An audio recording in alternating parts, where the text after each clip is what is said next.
Does that waitress know anything about chess?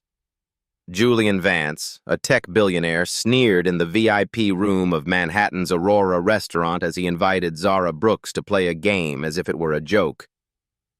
The well-heeled crowd laughed, but Zara's heart pounded, not in anger, but in remembrance.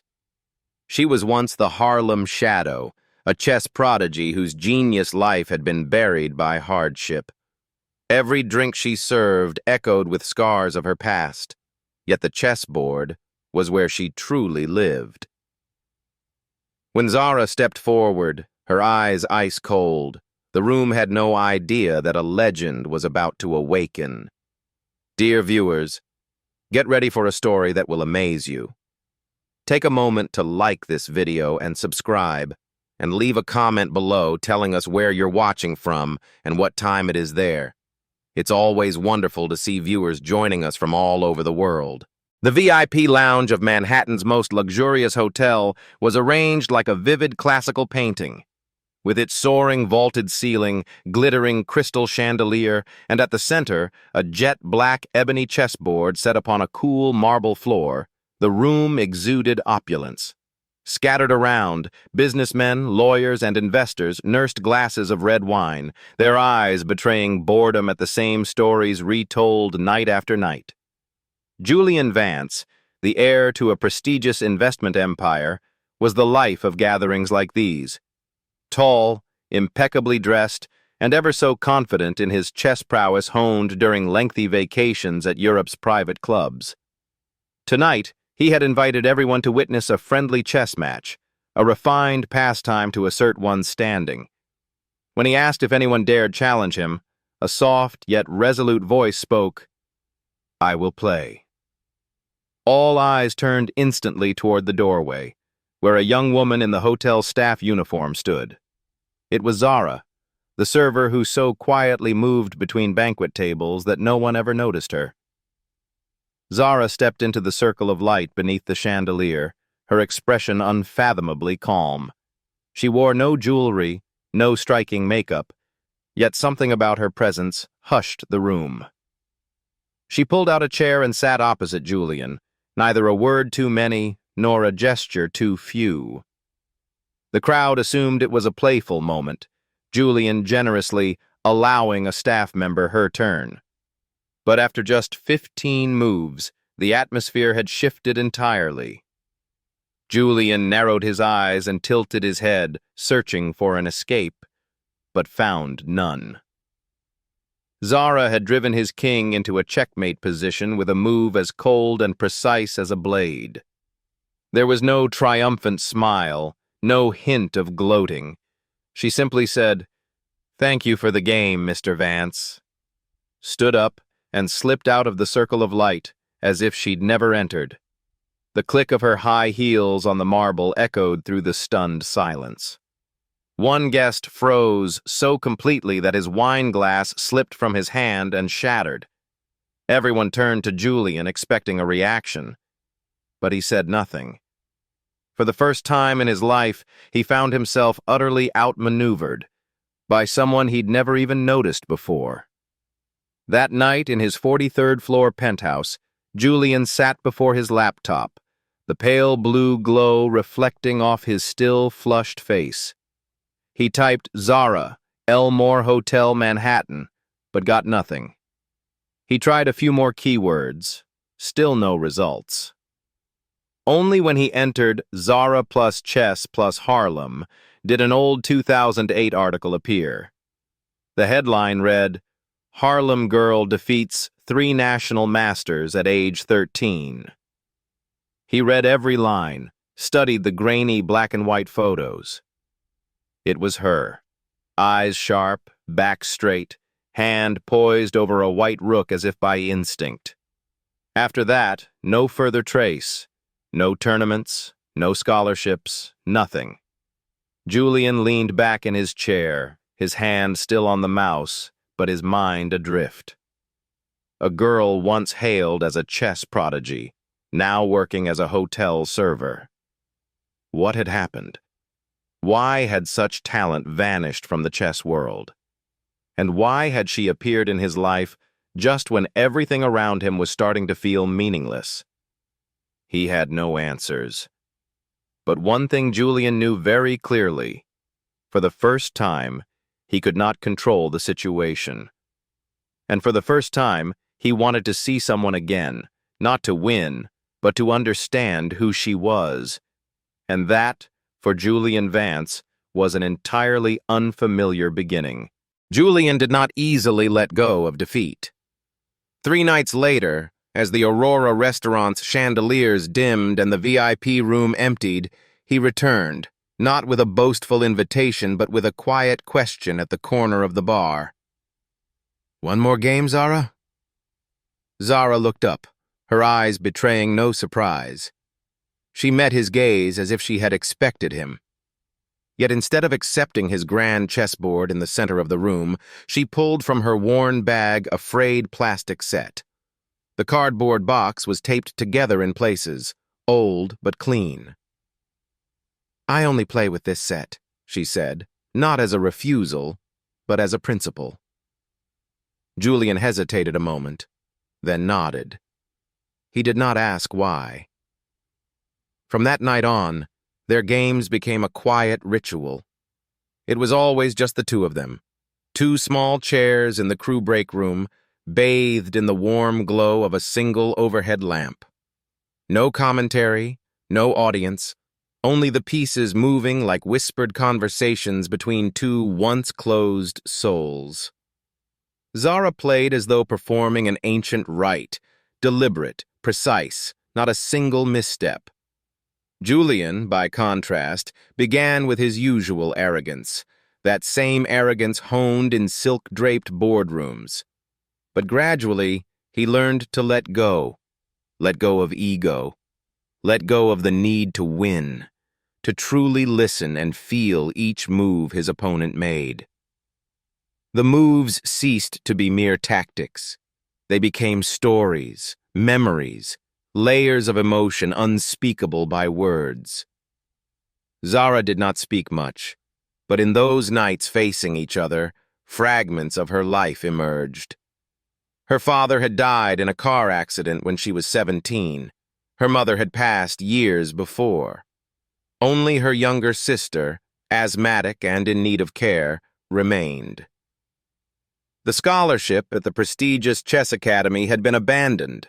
No more tournaments, no spotlight, just late-night shifts and long days of struggle. Julian listened without interruption. He offered no hollow sympathy. He simply listened, something he had never thought he needed to do. For him, for the first time, silence became a real connection. But not everyone respected their games. At the hotel, rumors spread like wildfire. Some said Zara was climbing the ladder on Julian's dime. Others claimed she manipulated his curiosity for an opportunity. Zara heard it all. The sideways glances, the whispers as she passed through hallways. One night, after defeating him with a surprising move, she stood. Instead of packing up the pieces as she usually did, she simply looked at him, her expression both weary and resolute. "I play for the game," she said, "not for you, Mr. Vance." Julian remained seated, his hand still resting on the table. But for the first time, his gaze was not that of a man used to controlling everything. He nodded, simply, no defense, no explanation. In that moment, all invisible barriers dissolved. For Julian, Zara's frankness was not an insult. It was something he had lacked his entire life. Someone strong enough to need nothing from him, yet choosing to stay, at least during those quiet evenings. And the respect he felt, an emotion he had never expected to give someone outside his elite world, sprouted not from victory, but from her pride in standing on her own 2 feet. It was during those silent chess sessions, when distance had been bridged by quiet respect, that Julian spoke for the first time. "Enter the New York Open Chess Tournament. You belong where you're meant to be." Zara placed her queen on the board without looking up.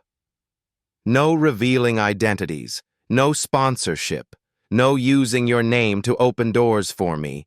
I'm a player, not a project. Julian nodded immediately. No objection, no hesitation. He understood that if he failed to respect her boundary, he would lose the most precious thing, the fragile trust she had begun to place in him. From that day on, every early morning they met at a small café in Brooklyn. No ebony table, no fine wine. No one there knew Julian was a billionaire. They were simply two chess players, a young woman with unerring focus, and a man relearning how to be silent and listen. Zara brought her notebook, meticulously recording each line. Julian arrived early and wiped the table clean before she sat down. They spoke little and played much. Every move tested not just tactics, but character. Julian observed how she untangled deadlocked positions, never hurried, never panicked, but with an almost frightening precision. He had once thought chess was a battle of wits. Now he understood that for Zara, it was survival. And so, he began to play differently. No longer driven by impatience or ego, he learned to ask the right questions at the right moments and to absorb lessons in silence. Zara, though still maintaining her distance, began to share tiny details. Her habit of drinking coffee black, the way she checked the radiator clock when anxious, and the fear of losing control that had shadowed her since her father's death. But outside the cafe, the pressure continued to mount. One afternoon, returning to the staff lounge at the Aurora Hotel, Zara found a scrap of paper hidden in her locker. Scribbled in black pen, unsigned, "Don't dream beyond your station." She stood quietly for minutes, not angry, not surprised, just an old, familiar feeling resurfacing, the sense of being fenced in, defined by a name, a title, a prejudice she had never chosen. Rumors spread swiftly afterward. Some claimed she was using Julian's curiosity for gain. Others whispered that she was positioning herself as the heroine in his expensive PR charade. Colleagues sidestepped her gaze in the hallways. A few offered overly polite smiles, as though their insincerity whispered from their eyes. One day, human resources summoned her. The manager's tone was gentle yet laced with judgment. "Zara, we're concerned that your extracurricular activities may affect the hotel's professional image. Meeting frequently with a VIP guest could be misconstrued." Zara was silent for a few seconds. Then she replied, each word clear and cold as the lethal checkmates she favored. "I set tables and play chess. If that makes you uncomfortable, then the problem lies not with me." She left as if stepping out of a game she had just won, not because she felt no pain, but because she was accustomed to being misunderstood. This time, she would not remain silent. The next morning, Zara returned to the cafe with a fresh notebook and eyes no longer weary. Julian noticed immediately. He asked nothing. He simply placed the chessboard down. And they began again, as though no one else existed. The tournament was approaching. But for Zara, this was no longer just a chess match. It was her response. A testament that one need not be lifted up to enter the grand arena. Whispered insults, hidden notes, and contemptuous glances were merely noise. Her true voice would speak on the chessboard, where talent, not station, is the only currency that matters. Dear viewers, relax or pour yourself a drink and stay tuned for the next chapter, where even more unexpected turns await. Comment 1 if you're enjoying this story so we know you're still here. The Javits Convention Center glowed under stage lights and the grand banners of the New York Open chess tournament. As the crowd streamed into the playing hall, no one noticed the girl with her hair tied back and an unassuming blue shirt. No logos, no sponsors, no entourage. Zara entered as if she were simply passing through. But her stride was sure, her gaze steady, and in her hand she carried a faded cloth bag holding the plastic chess set that had seen her through many winters. Spectators whispered the names of heavyweight contenders, a young entrepreneur from London, a 15-year-old prodigy from San Francisco, a grandmaster three-time national champion. No one mentioned Zara. No one thought of her as a dark horse, until the board was set up. In the first round, she defeated a Wall Street analyst famed for his ruthless precision. He'd sneered when she sat down, and gone pale after 28 moves. In round 2, she confounded a mathematics professor from Chicago with an unpredictable strategy. In round 3, she faced a headphone-clad teen who'd won the Pan American Youth Championship and beat him using the very tactics that had kept her awake for nights. Rumors rippled through the hall. Zara Elmore. Who is she? Where did she come from? Why isn't she on any rating list? TV crews began to zoom in on her unusual yet flawlessly accurate moves. Julian watched from the spectator seats. He'd bowed out in the semifinals, losing to the same national grandmaster who now stood opposite Zara in the final. But he felt no disappointment. Instead, his heart lightened at how far she'd advanced, proof that, with or without him, she was an unstoppable force. The final match opened in a thick atmosphere of tension. Zara's opponent was accustomed to cameras, to packed halls, and to pressure. He neither underestimated her nor overestimated her. After all, she had no titles, no tournament record. Only unwavering eyes fixed on the board and hands that did not tremble as she moved a pawn. The game lasted over an hour.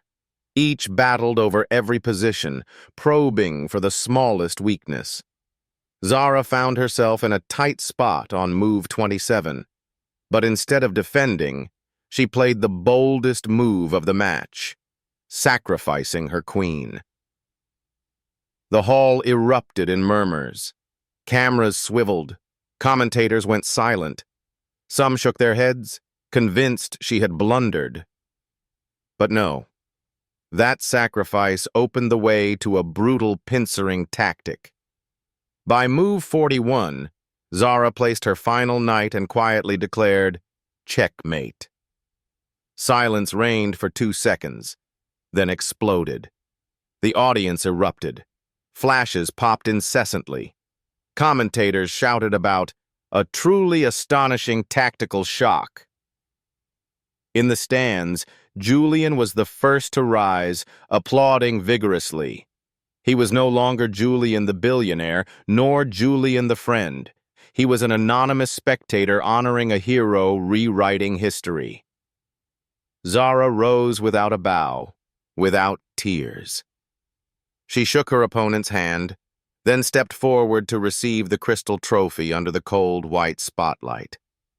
When the host invited her to speak, she said just one sentence, softly. "Chess doesn't ask where you come from. It only answers how you play."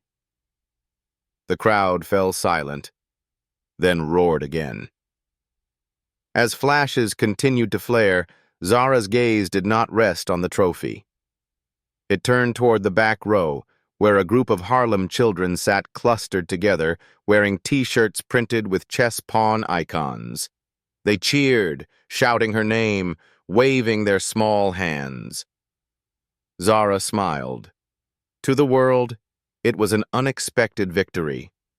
To her, it was a declaration that talent knows no boundaries, needs no business card, and refuses to be confined by silence or prejudice. All it takes is a chessboard, and the determination never to yield, to create a historic moment. The grand ballroom of the Waldorf Astoria glittered with crystal chandeliers, every detail arranged to celebrate a victory. But Zara stood quietly by a corner table, not joining the animated conversations. In her hand was a glass of water. No jewelry, no elegant evening gown. Amid a space designed to shine, she seemed to fade into the background. Reporters prowled like paparazzi, firing questions from afar.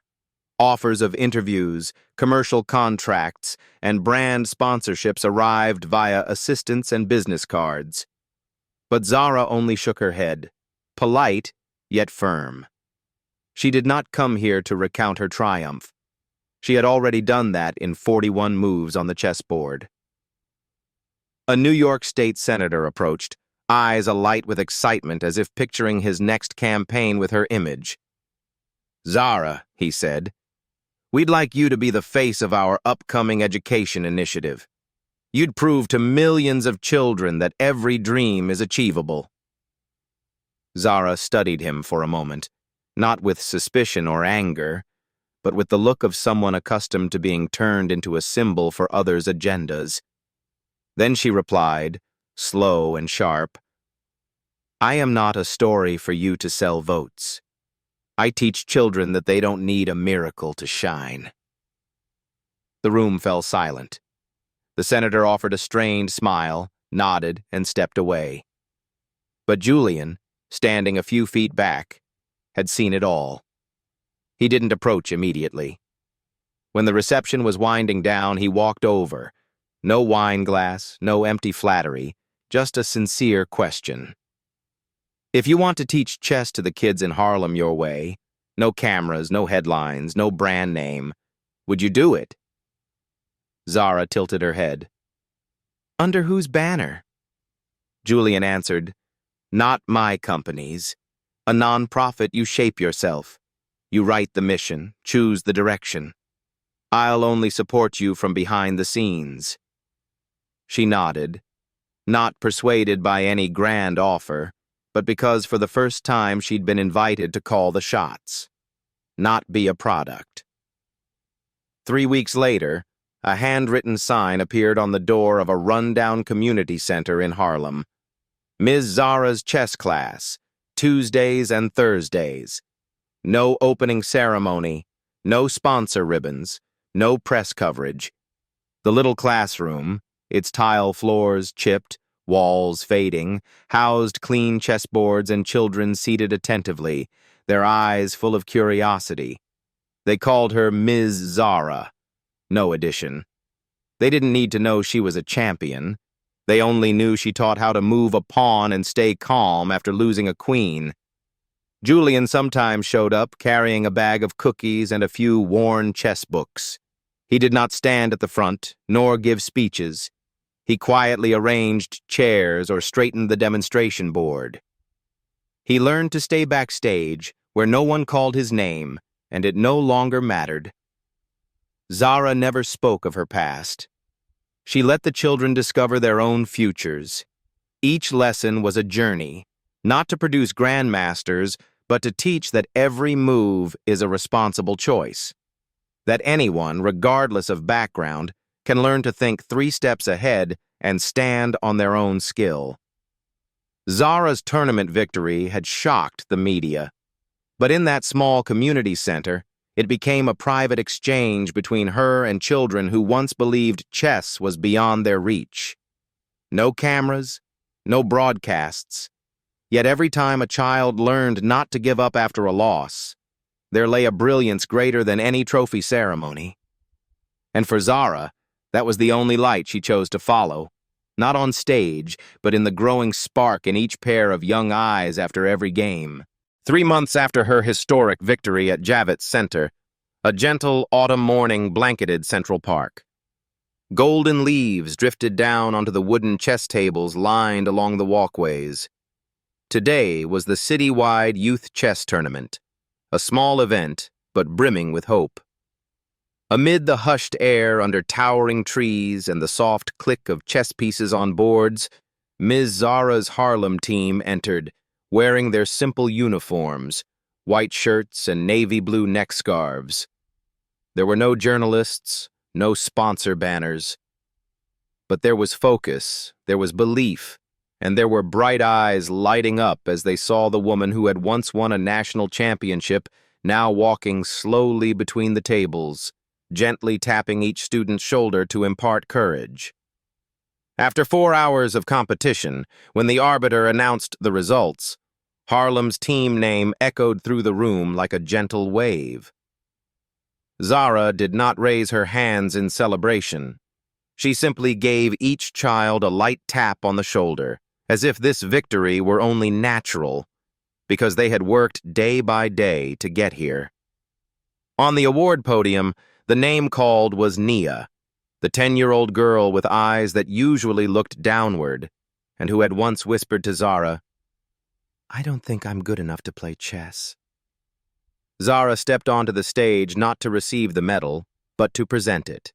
She knelt down, placed the medal into Nia's hands, then took the microphone, her eyes shining with emotion. "You don't need to start as a queen," she said, her voice trembling but clear. "A pawn, if brave enough, can become anything on the board." The room fell silent for a moment.